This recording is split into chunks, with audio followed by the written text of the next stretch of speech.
Hello, everyone. My name is AJ Kuftic. I'm Field CTO here at Expedient, and with me today is the CEO and founder of MEO Continuity, Max Glodde. Max, how are you doing today? I'm good. Good to see you, AJ. Thanks for having me on. This is a really interesting conversation that actually started with Max and I meeting at an event and kind of nerding out a bit about two very different ends of the DR spectrum. And so we wanted to kind of put together this like sort of look from both angles around ITDR, business continuity, and risk mapping. Max, can you give me a quick intro on your on what your company does at MEO Continuity? Yeah, no, thanks, AJ. So yeah, at MEO Continuity, we focus very heavily on business impact analysis as well as business continuity planning. So we're helping companies quantify all the things that are really important to them, and then also, of course, the mitigation that goes with all of those things. So ultimately, it's about telling a more compelling, quantified story about what matters to you, how exposed are you, and how are you protecting yourselves, which is useful in so many different arenas, right? Everything from IT to supply chain to business continuity to insurance buying. That's what we do. That's what we focus on. And for us at Expedient, we are usually the beneficiaries of that as a full stack cloud service provider, providing DR as a service, data protection and cloud services, along with AI and cloud native and co-location.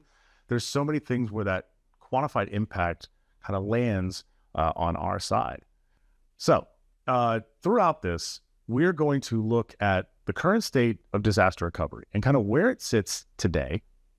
And then we're going to talk through how to quantify in a DR investment and really how risk mapping works. And then we're going to talk through how to actually do DR correctly. And not just DR, but when we think beyond disaster recovery to sort of application and infrastructure design, and then we'll wrap it up from there. So what is the current state of disaster recovery? And for my IT folks, if you appear in this, or if you feel like I'm taking a shot at you, I'm not. I just want to make sure that everybody's aware of how DR kind of works today. And really, there's two main ways that this happens. One is production gets an upgrade. We have some hardware that becomes the new DR. And in a lot of cases, this is what I call hand-me-down disaster recovery, because it is trying to maximize the investment that you've made both in the production hardware and being able to show a return on the investment of the production hardware by saying, hey, we don't need to buy anything for disaster recovery. But really, this is aiming for checkbox disaster recovery. We have a place we can go to. We have a place to recover to, but it's really emergency use only. No one wants to go do that. No one wants to go use that hardware. No one wants to go do that. But for some compliance reason or for some business reason, you have to have disaster recovery. And so this is a really, really, really inexpensive way to tick the box.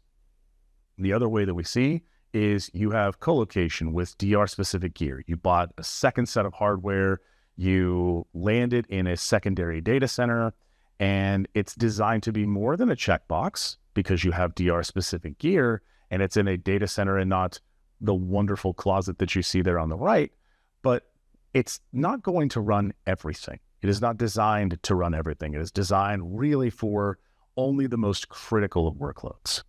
And because, go ahead. Oh, I'm sorry to butt in. I was kind of laughing because we do a lot of facility tours. As you can imagine, we see closets like this all the time. So definitely resonates with what we're seeing as well. Yeah, I have seen and put things into my fair share of secondary site closets, a half rack on the floor with a, plug into the wall, APC battery. Like, I have been there. That's what I want to say. I see you. I recognize you.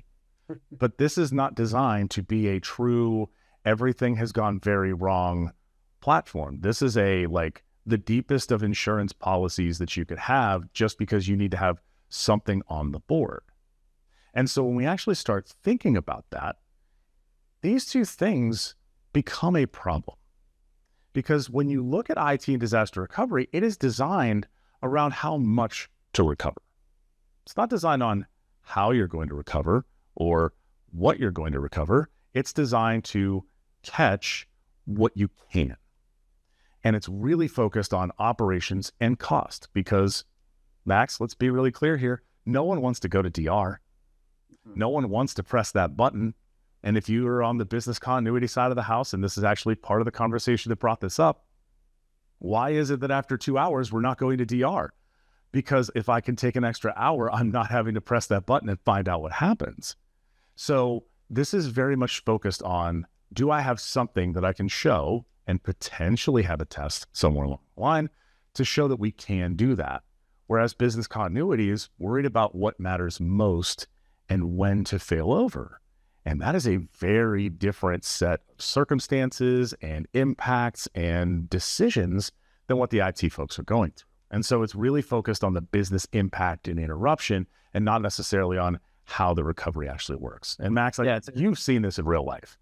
Yeah, I see this in real life. Like we have these conversations where even when you and I were just chatting about this, the difference between that first box on the left and then the business continuity box is when we would do this work before we really got into IT on some of our projects, it was like, well, we assume that if the app goes down, immediately the efforts to recover it start. And that's not true, right? Someone has to actually declare a disaster, right? Someone has to say, hey, this is a problem now. So between the moment when it stopped and the moment when people start working on it, you might have hours, days go by before then the actual, recovery kicks in. And that alone causes misalignment between what the business is expecting to happen versus what IT says this is what we're going to do, right? So a lot of this conversation is just about getting everybody onto the same page, speaking the same language. Yeah, and when we start looking at that, though, I look at IT, DR, and the business continuity folks, and I kind of get to a point of both of them are doing more than just disaster recovery. Business continuity folks are focused on things beyond, hey, our applications are down, to things like, hey, there's a fire in the building. How do we make sure everybody got out safely? How do we make sure that in the event of a large-scale natural disaster that our employees are safe? How do we make sure that operations continue, not technology-wise, but literal business operations continue? But the problem is that both have struggled to justify spending on disaster recovery. On the IT side, it's, yeah, man, hardware is expensive. And doing that, you're going after something that you, again, hope to never use. So the ROI is, well, if we use it, it'll be great. But I don't have a great way to tell you what that saves us, what that does, what the value of it is. And Max has some thoughts on that here in a moment. But this is where we see a distinct shift. And the business continuity folks are just so focused on business impact that they don't know what the IT costs would be. And the fun part of all this was we have terms on both sides, like recovery time objective and recovery point objective, RTO and RPO. And we've talked about that on our webinars before. I know, Max, I'm sure you guys have talked about that too in your space. But I realized something while at this event is that we're not saying the same thing. Because when I ask the IT people, what does recovery time objective mean? You did a survey on this, right? Survey a whole bunch of people. Yeah, so I did an impromptu, very non-scientific survey. Please do not try to find the R values or anything like that of my survey data. This is really anecdotal. But I went around and I would say, are you an IT person or a business continuity person? Because this was a DR event that was designed for both. And I would ask the IT people, and the IT people would say, well, that's the amount of time it takes me to run my DR plan. And the business continuity people would say, no, that's the amount of time the application can be down without affecting the business. And so you now have a bit of a problem here. You have two different meanings to the same word. And what happens here is, on the IT side, it is designed around the amount of time it takes to execute the DR plan. But that clock doesn't start until someone declares a disaster. On the business continuity side, it starts when the application is down. Those are two very, very different clocks. Yeah, they're basically trying to avoid the disaster from happening in the first place in that conversation. And you're saying, well, now a disaster, or IT saying now a disaster has happened. All right, let's recover. And so, yeah, I mean, that's the core of the difference.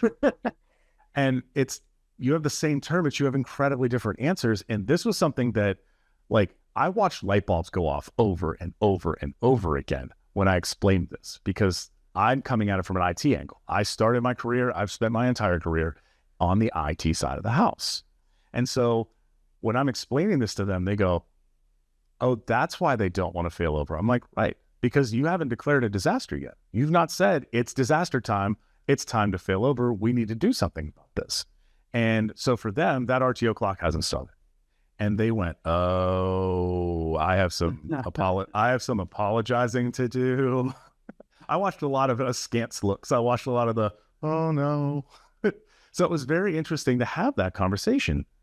And so what ends up happening is both sides are fighting for attention, right? DR is not a priority. Funding is incredibly limited. And because funding is limited, DR is focused only on the critical workloads for emergency use only. And a lot of this comes down to the fact that they don't speak the same language. But we all know, both Max on the risk management side, I on the IT side, and every business continuity person and IT person here knows that if everything were to go very, very wrong, we know the costs to recover and the cost of the business of having a proper DR environment outweighs the cost of the business of that level of impact. But why can't the business see that? And Max, I think this is really where quantification comes into play. And I was like, I think this is a big difference for a lot of people because they don't dive into it at this level. Yeah, I would say that the business continuity person, whoever's in charge of protecting the enterprise value of the organization, most of the time we find they also don't quantify it, right? So they're using a lot of subjective scales, which makes it very difficult to communicate. So AJ, you can be best friends with the risk manager, but if they're not quantifying it that way either, then you guys are just best friends and you agree that this is important, but how do we now communicate that to the CFO, to the people that hold the purse strings, to the people that have to make these big decisions across the entire organization, right? So, good segue. This is what we're going to be talking about. How can we use business impact mapping, right, the quantification of what's important to us to justify disaster recovery investment, right? So that's what this is about. So if we start first, everybody's seen the heat map. Everybody sees and has used a version of this. I used to use a version of this. Let's try and actually kill the heat map for now, okay? Why do we want to kill the heat map? I guarantee you, if you survey a bunch of people in the business and you say, hey, what's important to you? You can ask every single business function in an organization, all 60 to 100 functions, on a scale of 1 to 10 or green, amber, red, rate what's important to you. Everyone's going to end up with a set of red boxes. The problem is when you compare your red box to somebody else's, you don't actually know which red box is more important. Now, pretend you're giving that to your CFO to say, hey, this risk is super important. He's going to go, well, how important is it, right? So the red box is very subjective. What it also does is it really encourages bias towards consensus. So AJ, you and I might say, here's a risk that we're looking at. Here's a thing that's really important. You might say it's a 5. I might say it's a 3. So let's settle on 4. So now we're not really, we're making bigger risks smaller than they should be. And we don't really want to do that either, right? So we should get away, we should kill the heat map and move more towards a quantitative approach to communicate our message, right? So how do we do that? Let's go to the next slide. So the core players that we typically see that need to be involved in this process, some more than others. First is finance. This finance is going to be your common language. Why is that the case? At the end of the day, 99+% of businesses are in business for what? Money. Right? We want to make money. So revenue margin speaks the language of everybody. So you need your finance, it's going to be your best friend. Then we need the risk manager. The risk manager is going to be your quarterback. Their job is designed to function across all the different silos in the business. It is literally their job to protect the business in any way they can. Then we need, of course, the IT professional. I often call these people the enablers. Hi, AJ. IT is really the lubricant that makes businesses run these days. Everything runs on IT. If you didn't have IT, everything stops. It's just a matter of fact.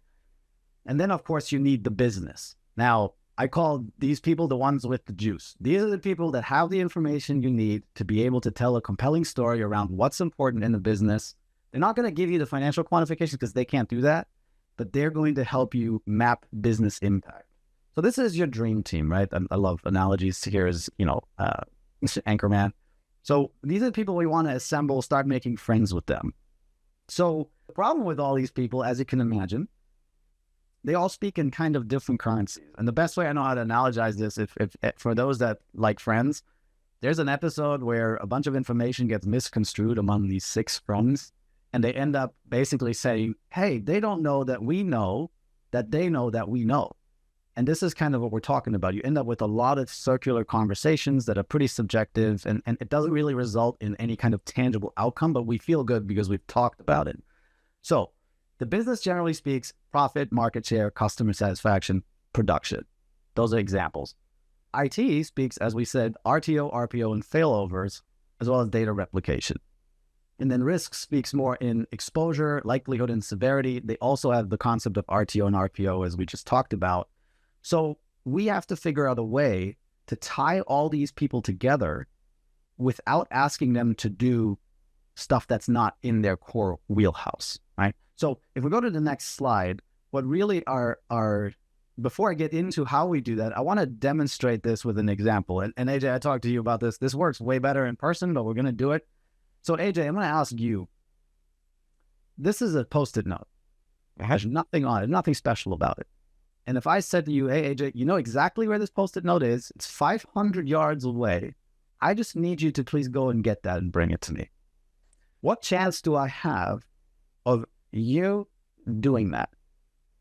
Probably pretty low. I'm not walking that far for a Post-it note. Pretty far, right? Okay, fair. Most people will probably agree with you unless they're really, really nice, right? Now, if I said to you, AJ, hey, that Post-it note, it's a red priority. What chance do I have now? It's a Post-it note. There's any other Post-it notes. Why is that Post-it note so important? What do I need to, why do I need to go get that particular one when I can give you an entire stack out of the drawer next to me? Exactly. All right. So we're arguing about the wrong thing. So now I say to you, AJ, I'm going to give you $5,000 if you go, please retrieve that Post-it note. Still don't know why. I'm going to get that Post-it note right now. I've already left. You'll fight people for it. Yeah. Right. So let me ask you, what has actually changed? You've given me you've given me about 5,000 reasons to to go get that Post-it note. And that's the sort of thing where you're going beyond just, this thing is important to me, which is fine. And I recognize that, but is it important for that particular piece of paper? Or is it important because it's a type of Post-it note that you need? If you have one, do you have more than those? And I think that's part of the overall argument. You've given me now 5,000 reasons to go get that because, yeah, I would like $5,000. That would be nice. Yeah, so basically what's changed is we've quantified the impact, and I've given you a reason to prioritize paying attention to that particular Post-it note over anything else. Whereas if I just said it's red, you're like, well, I don't actually know what that means. So I've clearly communicated to you the importance. You actually still don't know what I'm going to use that Post-it note for, and that's totally okay. I left you in your silo, but I've given you something that allows you to take action, right? So if we go to the next slide, when we look at businesses, it's basically kind of that Post-it note example, just on a much bigger scale, right? Like in actual real life. So the idea is that we fundamentally have to find a way to shift the conversation by connecting IT to the business, ultimately to the products that we sell and the financials that those products then generate, right? Revenues is the easy one.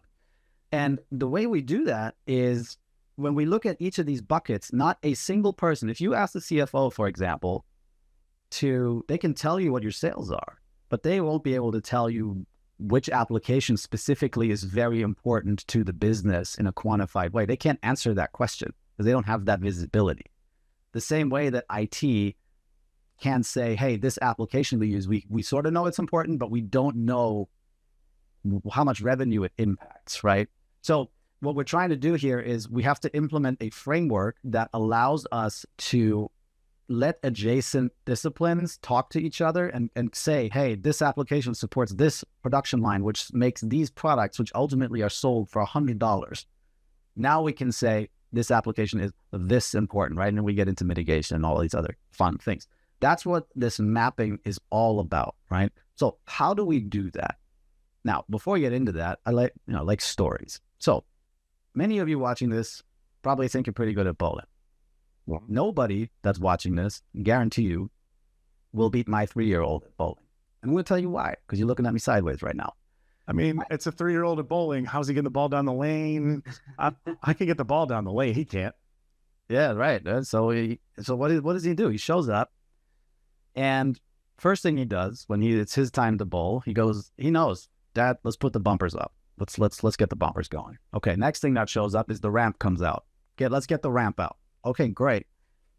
And then layers on one more thing. Goes, Dad, I'm going to use 2 balls. I'm looking at him. Okay, I mean, I guess let's give ourselves the best shot, right? And lines it up, rolls the 2 balls down the ramp, strike almost every single time, right? So, yeah, he'll beat anybody at bowling. But how is he doing that? The point is, he has set himself a framework that allows him to succeed pretty much every time and hit his objective.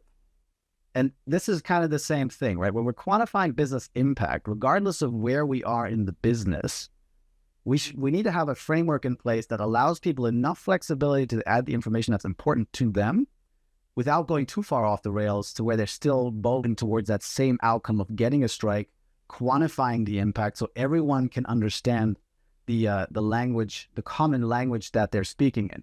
And by the way, the other thing that's important about a framework, and because we've done this a bunch of times, I can tell you that if you have the desire to map how important applications are, I can tell you that in 6 months or a year from now, you're going to have to also map the impact of the process areas and the things that those applications affect on the business, because that's usually how it goes, right? We want to know by extension what the business impact is. So when you implement your framework, make sure you're selecting something that supports all of those additional things you're going to do. And it doesn't matter where you start. Like you can start in a factory. I know that if you want to map the importance of a factory, at some point you're going to ask me about how important are the IT applications that support that factory, right? You're going to ask me at some point, right? So this is what we're talking about. This is what we do, right? I mean, we built a framework that helps companies do this and not rely on Excel, because that's somewhat insane when you're trying. It's very difficult, right? Used to do this in Excel. Don't do that anymore. So one thing I want to say is I hear all of you who are saying he's doing better at bowling because he's cheating. I hear you all. You can cheat at your job too. And I think that's the bigger thing to think of here is like, okay, he's bending the rules because he's a 3-year-old and he's taking advantage of the fact that he can do that. But I think the other part of this is when you are having these conversations, sometimes you're going to have to ask tough questions that people don't have the answers to. And I went through this in my career as well, where I would run into I started my career in manufacturing IT, still have my hard hat. It is a prominent time in my career growth. And one of the times that I ran into this was at one of our production lines. It was at the very, very end of the production process. It was one of the last things that it did before they got wrapped and shipped out. And I walked into a room and I saw this rack and I was like, are there servers in there? And they were 4 compact ProLiant 1600Rs, which at the time were 10 years old. And I said, those look old as heck. What are they running? They said, oh, they run the mill. Okay. Might want to upgrade those. And they said, well, we can't because they run NT4 and we can't upgrade it. I said, well, why can't you upgrade it? There's new operating systems out. We can totally upgrade. This is not that big of a leap. And they said, well, if we do, it's going to cost us millions of dollars because we have to rewrite the code for the line in order to run on a new OS. And I went, oh. And Max, I think you have a similar story here as well. Yeah, I'm smiling because the story that I have is pretty much kind of like that. Yep. So I call it, let's talk about Toshiba. But, what you're looking at, and again, just to be clear, we're not slandering you, Toshiba and Toshiba. I don't worry, absolutely not. We're just talking specifically here. This is the fact that this thing is actually still running is just a testament to how good Toshiba actually is. So what you're looking at is an actual, I guess, 1996-ish time frame Toshiba laptop, and that's not a toaster oven, but that's what AI gave me. That's a laser engraver. And this story is about a company that makes products that are regulated, and one of the requirements of the production process is that every single product that goes out the door has to be laser engraved with a serial number. Now, to our surprise, when we're doing the plant tour, every time we go, we want to do a plant tour, understand how the company actually makes these things. And we come across this laser engraver, really nice piece of equipment, looks very new. And then hooked up to it, hardwired, is this really thick Toshiba laptop. And we took note of that. We get back into the meeting room and we start talking about all the different production dependencies and what processes are used to make XYZ products. And eventually we talk about this laser engraver. I said, okay, this thing supports everything that goes out of the door, right? Millions, hundreds of millions of dollars. Absolutely. Can we talk about the laptop that's hooked up to it? Oh, okay. So they just start smiling. And I said, what's the deal with that? I said, yeah, we can't run the laser engraver without the laptop. And I said, okay, what happens if the laptop breaks? And they said, oh yeah, we just get on eBay and we find a new thing. Now, I still think that eBay is single-handedly holding up a significant part of our economy, because the amount of times we hear that, it's all just buy the spare parts on eBay, don't worry about it, is actually crazy. So, but the point is, what we were able to do with this is, because we understood from the framework we had implemented for this company, we already knew when we showed up on site exactly which products they made, exactly how much revenue they supported. We then understood through our process area mapping the production processes that are required to support that revenue. And then we're able to map the Toshiba and many other applications to all the different production processes. And we're then able to compare the RTOs, the MTOs, the SLAs, all the stuff that IT had defined for recovering this Toshiba laptop to what does this thing cost us per hour of downtime? And to no surprise, it was a lot of money. The good news is that with this level of quantification, they could go straight to the CFO on day 3 and say, hey, by the way, this is one of our top 5 exposures. We should invest in upgrading, to your point. We should upgrade this infrastructure, which they now have like a year later, right? So they've done it, which is, that's a big win, right? It's a big win for the client. It's obviously a big win for us. I love finding stuff like that. But this is what we're talking about, right? It's boots on the ground in the operations. It's not theoretical. We are connecting stuff like this to the value chain of the business to help justify these investments, right? So let's go to the next slide and actually zoom out for this company.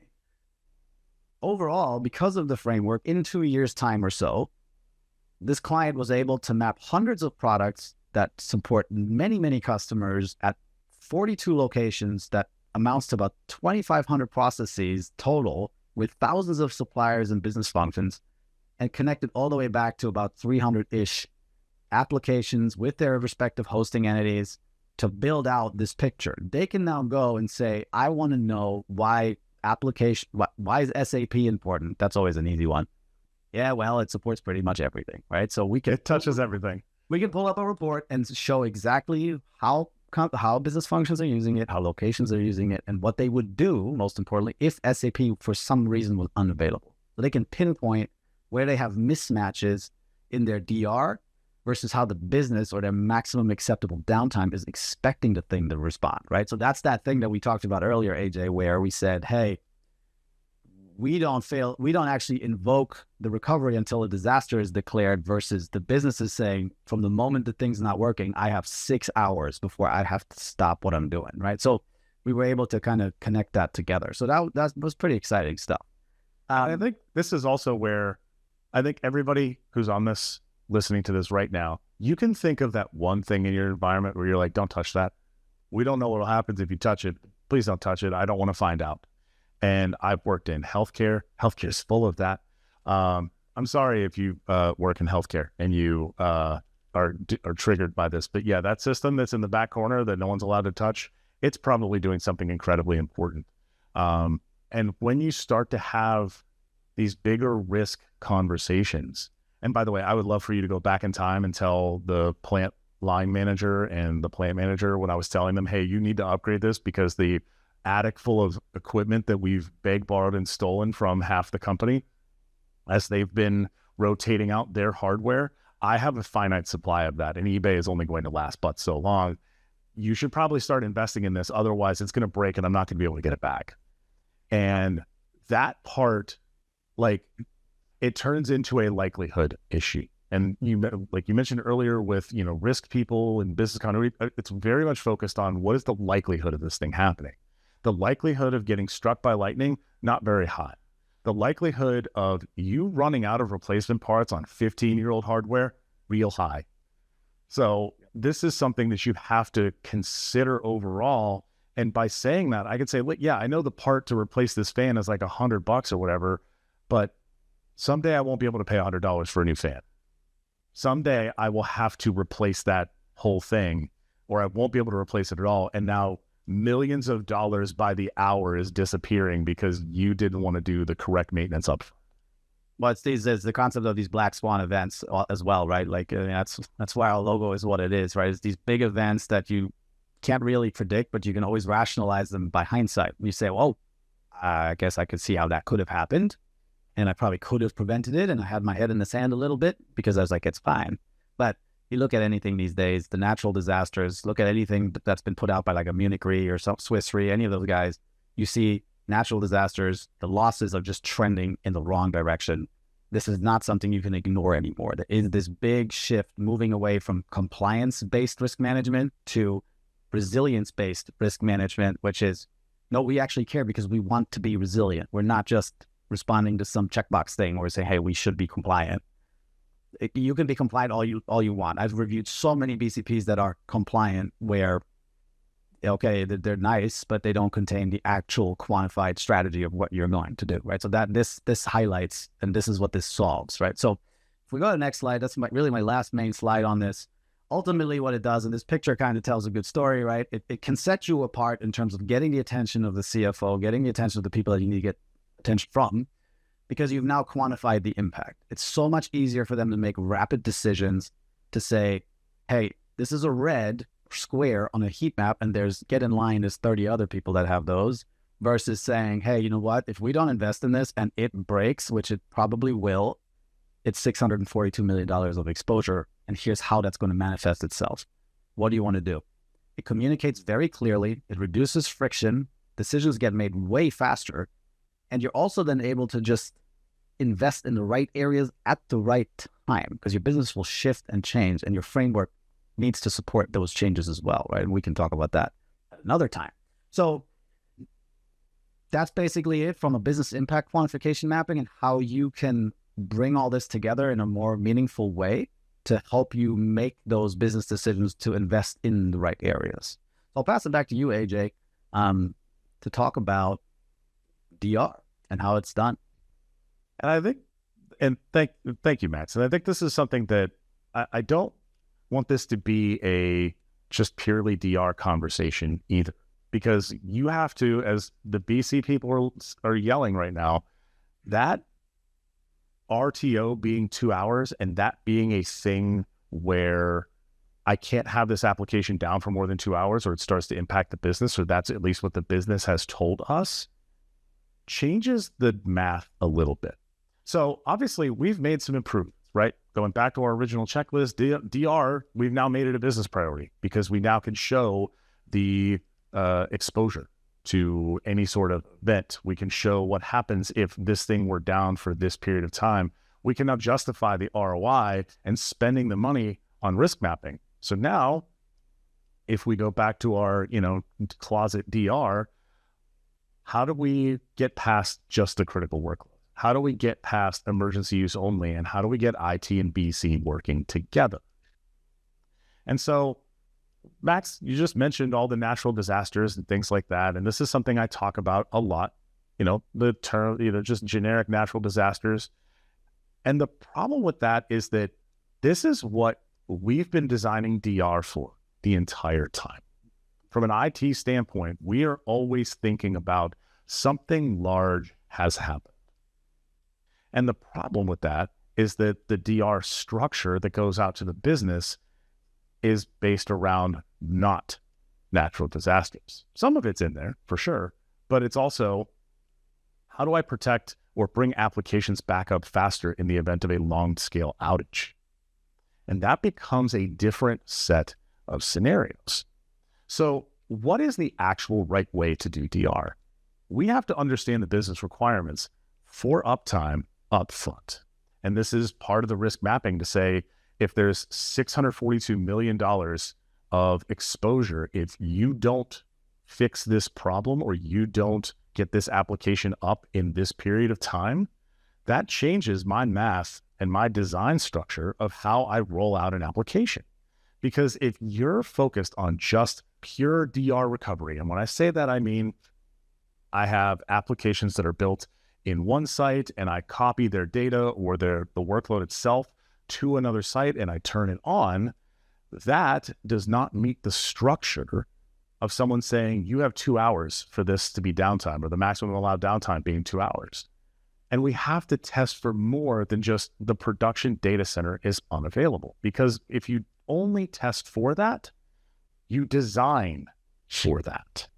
And if your DR is designed at that level, when you have issues like, hey, we need to execute the DR plan because this application's been down for 4 hours or 6 hours, your IT person is going to look at you like you got 8 heads, because they're not going to fail over an individual application. It's too big. Like it's the response is outsized to what's actually happening. Right? If you just have an application or two down, you're like, that's not full DR.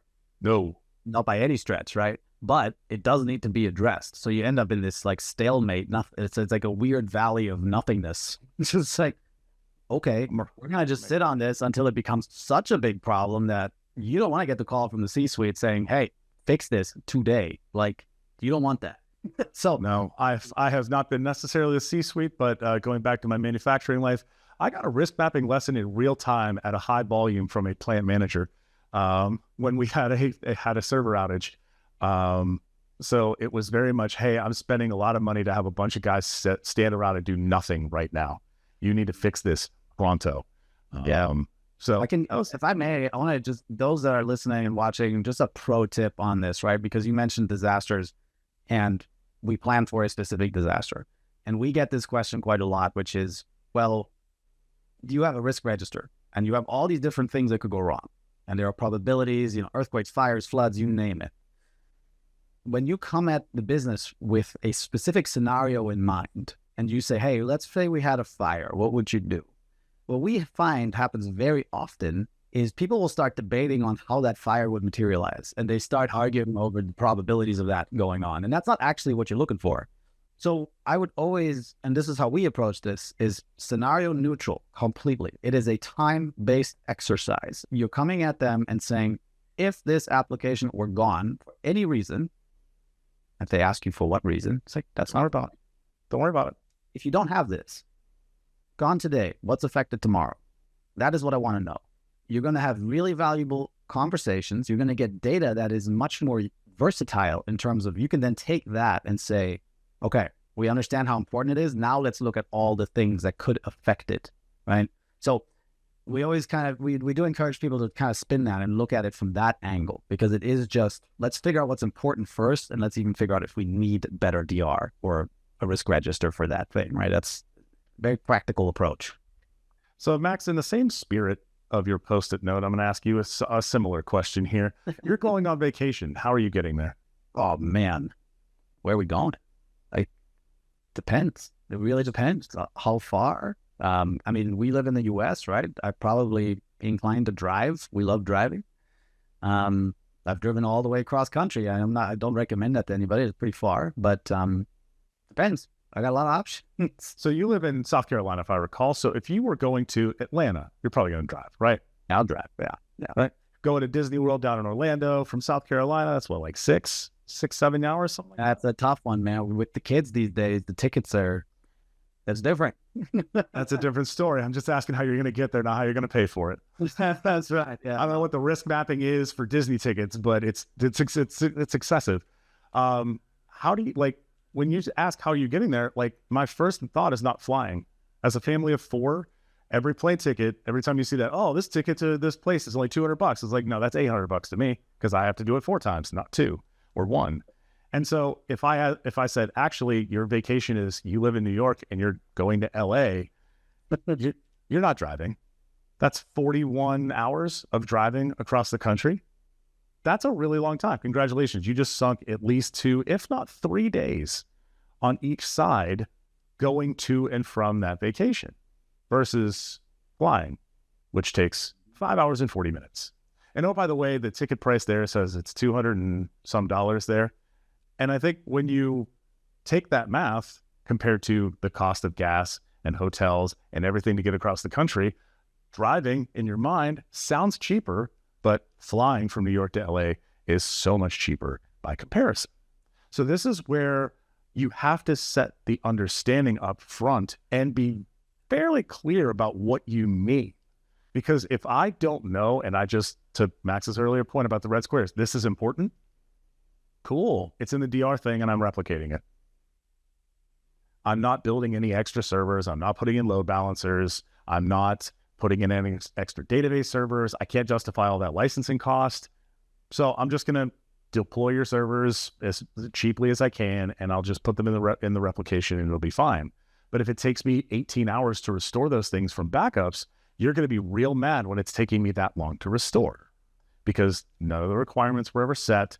Nothing was ever said. It was just, this is important. And so I always ask, what is the destination?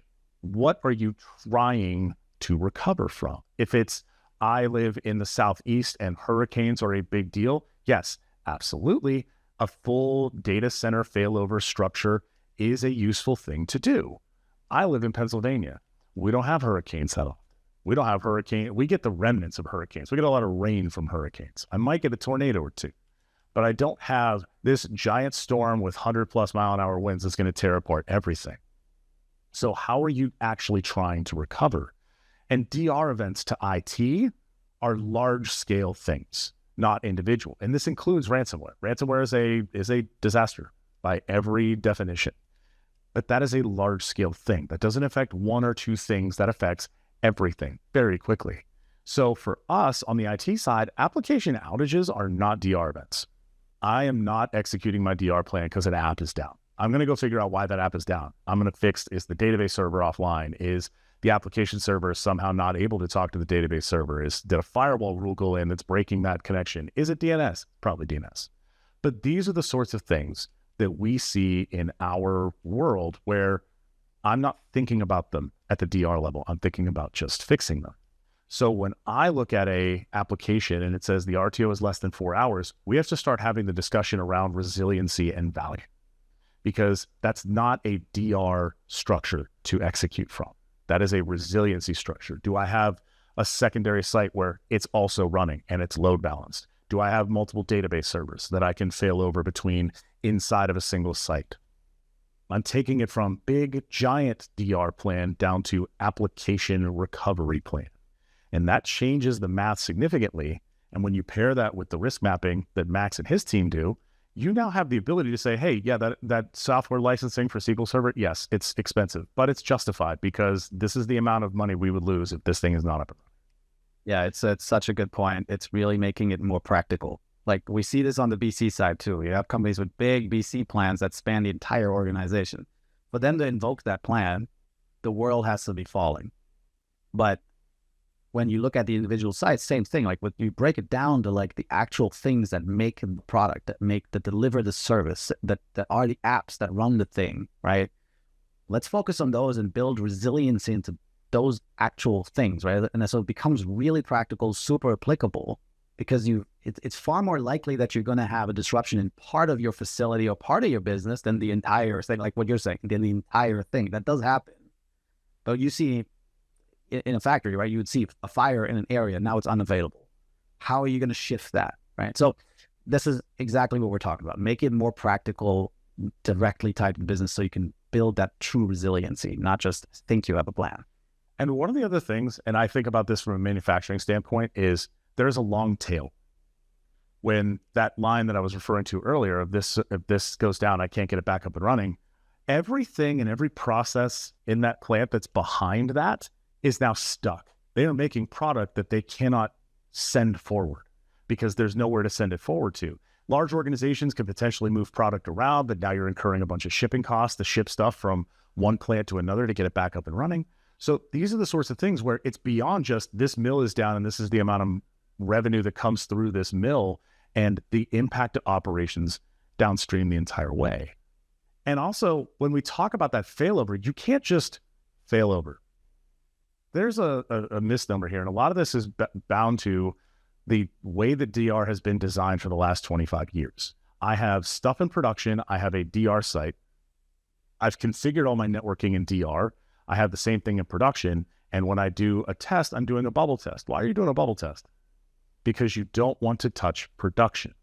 So you have a bunch of things that are blocking that environment from talking to your production network because it's running the same IP addresses and the same networks. But if I'm going to fail an application over to that side, I may not have that network available. Or if I do, and this is something that came up in a previous job where we were doing a data center migration, if I move stuff over there, I now have to bring that traffic all the way back. And I don't want to dive too deep into the technical weeds here, but if I have an application running at my DR site, but everything else is still up in production, all of my network traffic for that application has to come back across the wire to production to get out to everything else, which now introduces a bunch of latency, a bunch of hops, and that then reduces throughput. And now I have performance issues that I've never thought about. The other side of that is I now have a bunch of network hops and latency that the application was never designed to handle. It was not meant to be run over the wire like that. So even though it's up, you get to find all of the weird gremlins and design problems that were never accounted for because nobody ever said, hey, what if I ran it across the wire in a weird DR scenario that one person came up with? It's going to be a bad time. But you should fail over more often. And this is something that we find with a lot of our clients at Expedient is we have clients who say, yeah, I literally just do a full failover. We cut the whole thing over from production to DR. We run out of DR for months at a time. And the reason for doing that is they want to know that it works. They want to practice this. I work out from time to time. I suck at cardio. I do not like doing it. I don't like running. I've never been a runner. If I'm going for a run, I'm going to look like this person in this picture real quickly because it's not something I do often. But you don't get better doing something once. You have to do it more often. And it's scary. And that's because it's unknown. We've never done a full DR failover. We've only ever done bubble tests. And that is why you should make the case to do a failover. Now, obviously, there's a whole lot of planning that goes into that. But if you can execute regular failovers consistently, you will know how they work. And it builds your confidence in your ability to do that failover. It may even change the way that you do DR because you know that you can move those networks around. You can move those applications around. You're not going to find the weird little gremlins because you already know. And this is the sort of thing that I have been striving for a while because it's one thing to do a bubble test, but we're finding more things that don't work in a bubble test. How does email work in a bubble test if you're an Office 365 customer? It doesn't. You don't fail over to another Office 365 tenant. You have to work with the Office 365 tenant that you have, and it's just up. We do a lot of things to fudge bubble tests where I replicated a domain controller in a DNS server that I would not bring up in real life because they're already at the secondary site sitting there waiting. So these are all the sorts of things that you can avoid doing. You avoid a lot of the heartburn, and by doing regular failovers, you know that it's going to work. But this isn't just about replication. And I know that we've talked a lot about, I replicate from one side to another. Workload replication and data protection are two very different things. So workload replication is using technologies like Zerto. And if you're in the DR space, you've definitely heard their name before. But I have a copy of my data that is consistently happening and all my writes are being sent over, and I can hit a button and turn the VMs on my DR site. And due to the cost of licensing various software solutions like Zerto and others, it's really only for the critical workloads. And so you only have this set that goes over there. But you may need to recover a lot more than just that. And this is where data protection has traditionally come in as the secondary tier, and I'll recover from that later. We also have a lot of customers who will replicate backups to us and just recover their backups from there. It's a slower recovery time. you need to make sure that's cool with your BC and DR people. Because if it's not, and you say, oh, well, for us to recover, it's going to take 18 hours. And they say, well, you have 6. What are you talking about? That's not sufficient. You're ticking the box that you have a DR plan, but it is not sufficient to the people who care about that. And when you leverage a DR as a service provider like us, you're able to have a separation of your environments. Our management planes are not connected to your management planes internally. So malware can't hop across the wire and go find us and infect us. So we have that level of separation so you can get clean room compute, but you can also use it for test dev and other compute resources. But the goal of all of this is to ensure business continuity as much as we possibly can, because we can make it a business priority. We can set the ROI. We can design now with resiliency in mind. And when we make failovers regular, they're not a worst case option anymore. They are not emergency use only. You now have the confidence of when you need to fail over, you can do that. And when IT and BC work together, they keep everything running smoothly, and it's better together. And Max, I think that's really where we can wrap and take it to Q&A. But any final thoughts before we do that? Look, I think MEO exists because we recognize that the quantification lives at the core of these things. It's what ties everybody together to speak the common language. It's not an easy project, but if you're using a spreadsheet today to do this stuff, kudos to you. It's really hard. It's only going to get harder. So putting a framework in place that is software-based is going to pay a lot of dividends. It's going to enable faster decisions, more accurate decisions, and that's really what this is all about. So, no, thanks for having me on, AJ. This has been a super interesting conversation. I actually learned a lot. Yes, and I learned a lot from the risk management side as well. I hope you all learned some as well, and we will take it now to Q&A.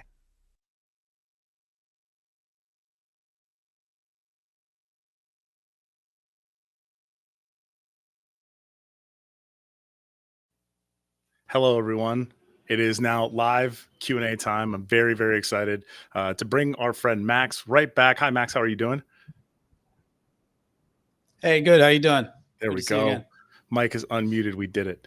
We got a lot of really great questions in the pre-registration, and we actually got some live questions after you went through all of the risk management things. And I think there's a lot of folks who are listening to this now who haven't really gotten to that point yet.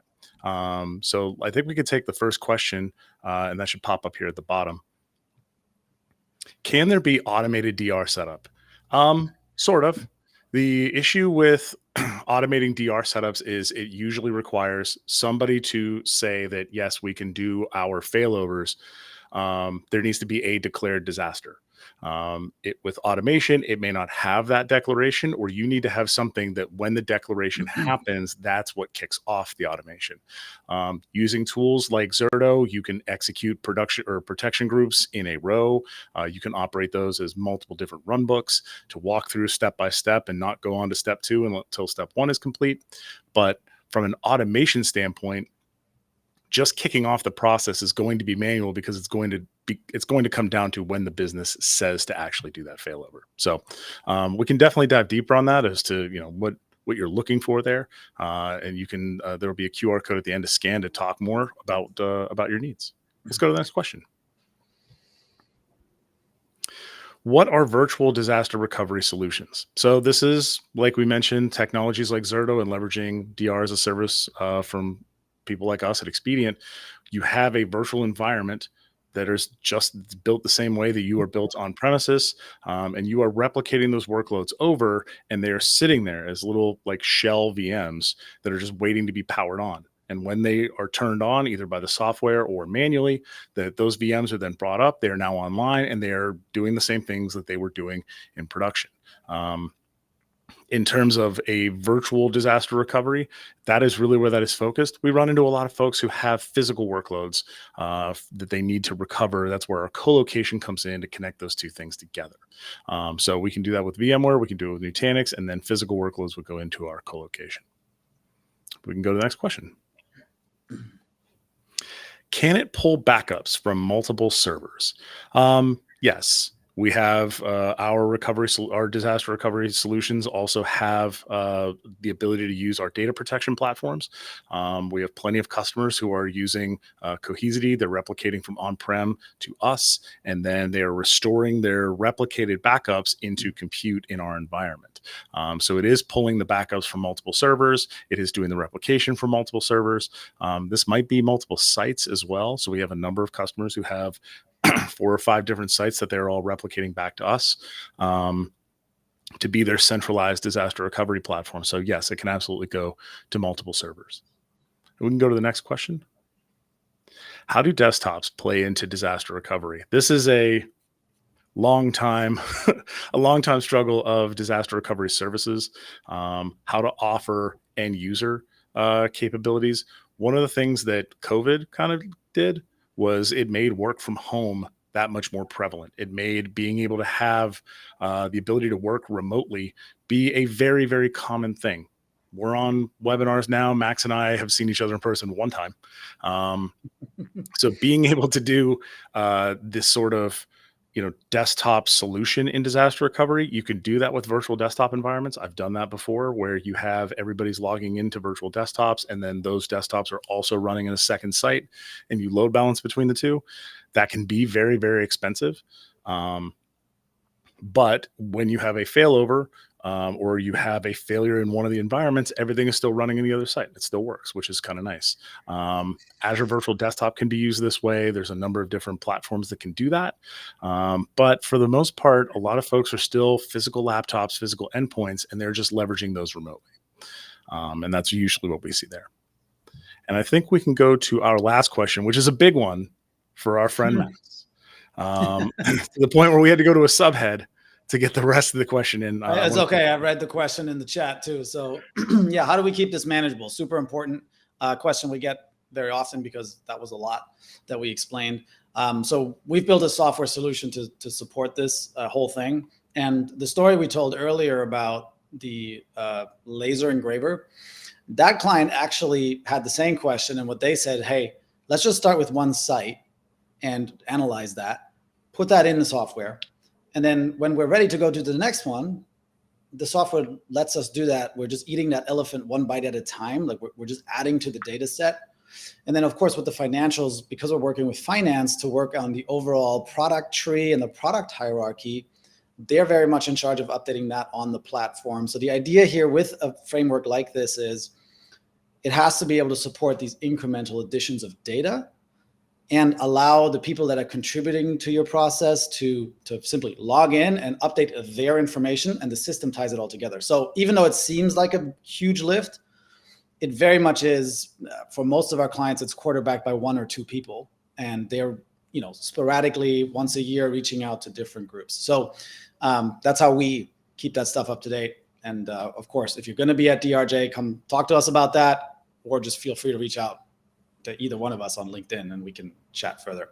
And I think this is the ensuring engagement is the interesting one. And I think this is something we see, at least on the in our space on the IT and the cloud side, is showing wins, showing that like if you work with a group and they look through all their apps, they figure out their risks, and all of a sudden they get a bunch of money to upgrade their apps, to modernize things, to change the way that they do things, to change their like the Toshiba laptop.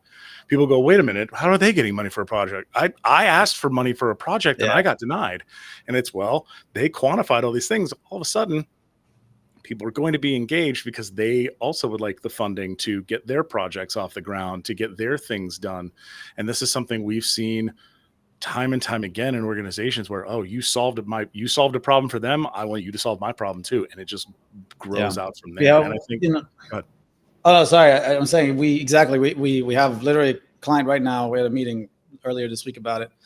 They're very early in the journey of even just trying to figure out what DR tier should their apps be and their hosting entities, and what applications are even important. And, we started with an inventory of like 300 plus, and just figuring out and saying, hey, you don't need to look at every single thing. So by quantifying it first, you want to get to that 20%, that top 20% first, and say, let's start with that. Let's knock that over. and then we'll focus on the rest, right? Because so it's not this all or nothing approach. You're going to get stuck. It's do it incrementally and have something that supports that. Excel isn't going to do it, because every time you send that to somebody, they're going to break it. We've all done that. And so some people also just don't know how to use Excel that well. So that's a whole nother thing you got to battle. IT skills are lost. We've lost our office skills. I don't know if we have any more questions. I think those were all of the questions. For those of you who want to learn more, dive deeper, we're going to put a QR code right about here. You can scan to talk more with us, set up meetings with us. You can reach Max on LinkedIn. You can go to meocontinuity.com to learn more about MEO services and how they're helping to map risk and IT together. You can also reach out to us at expedient.com and hit the Let's Talk link at the top of the page to learn more and dive deeper. And with that, I want to thank Max for all of your time. And we will see you all later on in September to hear the real story from a customer of ours about how they improved their disaster recovery. Thanks, everybody. Thanks, AJ. Thanks, everybody.